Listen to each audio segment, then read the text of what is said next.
সকাল, very good morning. গলা চিৎকার করে করে অবস্থা খারাপ, কথা বেরাচ্ছে না। রাত্রির 1টার সময় শুয়েছি, লাইট করে উঠে আমি মেকআপ কিচ্ছু চেঞ্জ করিনি।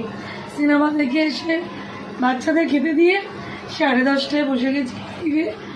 উঠেছি 12:30টার পর, 1টা গিয়ে শুয়ে পড়েছি।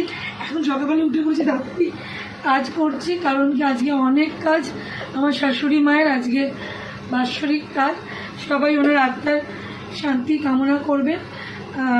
অনেক বছর হয়ে গেল উনি আমার চলে গেছেন। প্রত্যেক বছর আমরা ওনাকে আজকের দিনে স্মরণ করি, তাই প্রচুর কাজ আছে, উঠে পড়েছি। তোমরা সকলে খুব ভালো থেকো। আজকে সানডে, প্রত্যেকে যেন দিনটা খুব ভালো যায়। গলাটা আমি ঠিক করে নেবো, গার্গেল করে ঠিক করে নেবো। সবাই ভালো থেকো, সুস্থ থেকো। শুভ সকাল, ভেরি গুড মর্নিং।